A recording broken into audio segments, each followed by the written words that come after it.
The concrete confessional, the cold, grey concrete of Blackgate Penitentiary, felt like a tombstone as Officer Angela Vance crossed the courtyard toward the maximum security annex. It was a vicious February wind that cut through her uniform, tightening the knot of anxiety in her stomach. 5 years in general population hadn't prepared her for this unit, a labyrinth reserved for the state's most notorious and brilliant criminals. Warden Marcus Thorne, a granite-jawed man whose stare could melt steel, led her down the sterile, fluorescent-lit corridor. "Listen up, Vance." His voice was a low, resonant rumble. "This isn't a community center. Everyone here is a high-level threat, a professional liar. You stick to the protocol. No exceptions. No sentimentality." Angela nodded, the chlorine and sweat smell of the institution heavy in the air. The heavy steel doors separating the blocks were a constant reminder of the razor-thin line between order and chaos. "Your post is on the 3rd tier of cell block Delta, 7 a.m. to 7 p.m. Supervisor Fitzgerald will brief you on the specifics."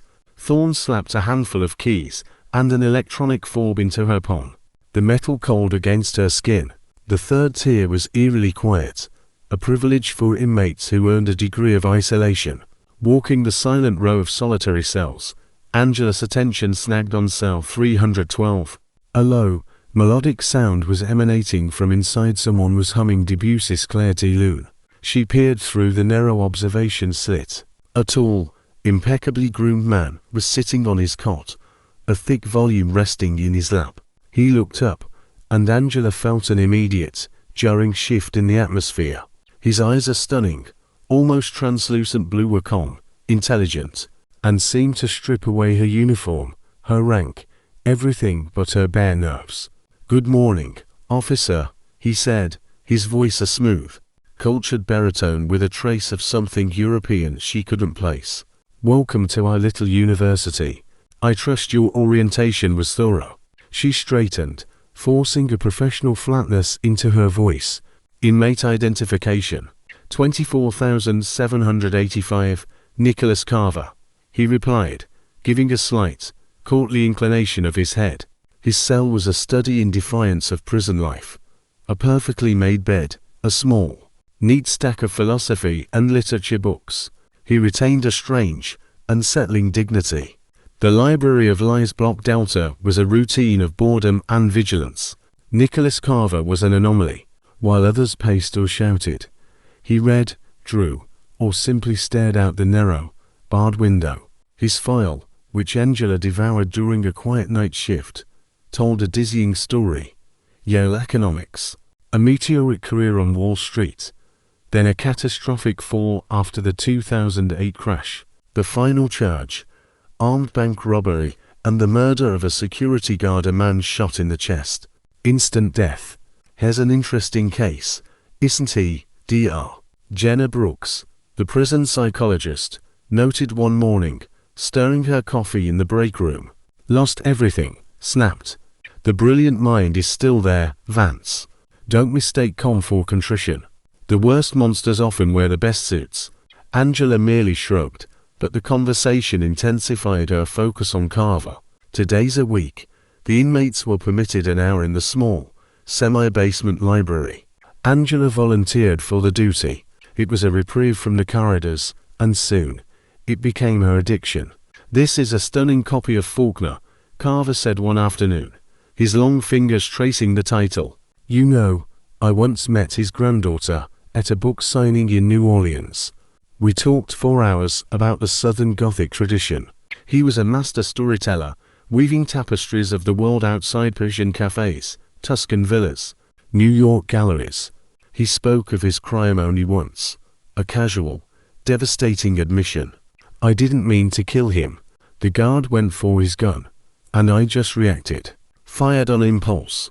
I remember the look in his eyes, surprised, like he'd been mildly inconvenienced. His voice was devoid of emotion, yet the weight of the moment hung heavy between them. I've carried it for 5 years, Officer Vance.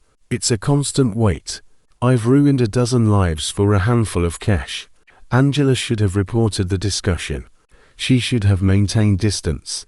Instead, She found herself spending hours with him, talking about literature, art, and the life he'd lost, the intellectual challenge he presented, the sheer, undeniable magnetism of his intelligence, was a drug. The unseen boundary, the boundary eroded with a subtle, terrifying speed. The conversations shifted from chemist to confession. The accidental brushes of hands, while passing books, became moments of electric tension. One afternoon, Carver was describing Venice, the light on the canals, the scent of the sea. Angela was leaning against a shelf, forgetting her uniform, her duty, everything but his voice. "You'd love it," he whispered, his blue eyes intense. "You and I. We'd take a little apartment with a view of the Grand Canal." His hand found her wrist. She froze. "We're not allowed to dream, to feel." He took a deliberate step closer, crowding her between the shelves. "You feel it, Angela. I know you do." Their first kiss was a desperate, silent collision behind a stack of dusty volumes. His lips demanding, her guilt a thrilling, dizzying fire. The notes began immediately. Tiny scraps of paper slipped into books, confessions of longing, sketches of her face. "My soul yearns for you like a moth to a flame," he wrote. He had become her singular, terrifying reality. She began to cover for him, forging entries in the library log, ignoring how long he stayed, even sneaking him a forbidden art magazine. She caught him in the hallway once, talking to another, far more dangerous inmate from Block E. "What was that about?" she demanded later. "Nothing," he smiled easily. "Just maintaining relations." "You're breaking the rules, too, Angela. Or is it different for you?" He was right. She was lost. "If you love me," he would murmur, "you'll help me with this one little thing." "Nothing serious, Doctor." Brooks confronted her. "Angela, you're losing focus. Carver is manipulating you. He has a way of making people feel special. It's his defense mechanism. You don't understand. There's nothing between us," Angela lied, running from the office. She was a moth to his flame, dizzy with his beautiful lies, risking her career, her freedom, her sanity for stolen moments in the dim light of the library. The final revelation. Warden Thorne's office was quiet and formal. Nicholas Carver sat opposite the desk, his demeanor cool but his fingers flexing under the table. "The parole application is denied, Carver," Thorne announced flatly. The board deemed the severity of the offense too great. 9 more years. The veneer of his good behavior cracked instantly. Later, in the library, Angela found him tossing books onto the table. "What happened?" "Rejected. After 3 years of playing the good boy, the system gives me 9 more years." His voice was a flat sheet of ice. He pulled a folded piece of paper from his pocket. "You know what the funny thing is, Angela? I'm truly sorry I wasted my time playing games with you." "What are you talking about?" "I'm talking about the fact that I have a cell phone with pictures of our little meetings, and all our correspondence." He smiled, but it was a wolf's grin. "What do you think Thorne will say when he reads these? When he sees your declarations of love to a prisoner?" Angela's world dissolved. "You won't do that." "Why not? I have nothing to lose." "But you, Angela, how much do you get for association with a prisoner? For conspiracy? For forging documents? I never loved you. You were a convenient tool. The next 2 days were a blur." Carver demanded her help in an escape. He had a meticulous plan, bribing a minor guard, timing the lock checks, arranging a car. Angela listened, a cold, empty knot tightening in her chest. The prison laundry room was always noisy, the roar of the industrial machines drowning out everything. Angela knew the schedule. Wednesday afternoons, Carver worked here alone. She walked in. He was folding clean sheets, the cocky smile back on his face. "I knew you'd help me, love. You made the right choice." The heavy, metallic pipe wrench lay on the tall shelf. Angela saw it, picked it up. "You'll take the first shift," she said, her voice unnervingly steady. He turned, confused. The blow hit him on the temple. He collapsed instantly, a strange, surprised look on his face, just as he had described the security guard years ago. Blood bloomed instantly on the concrete. The second blow was unnecessary, but she couldn't stop. Third, fourth, fifth. The sound of wet impact was muffled by the thundering washing machines. Methodically, she wiped the wrench clean and replaced it on the shelf. She checked the security cameras, none in the laundry room.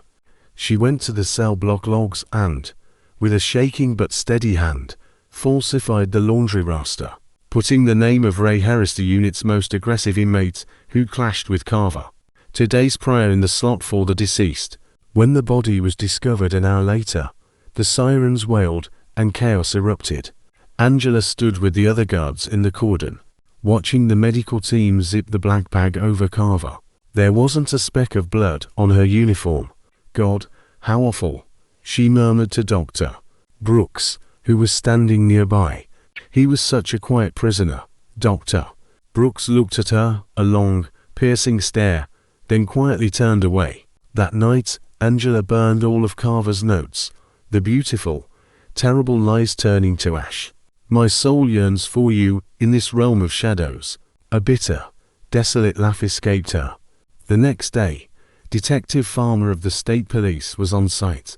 Angela greeted him professionally, ready for the interrogation. Ray Harris had motive. The log confirmed his presence.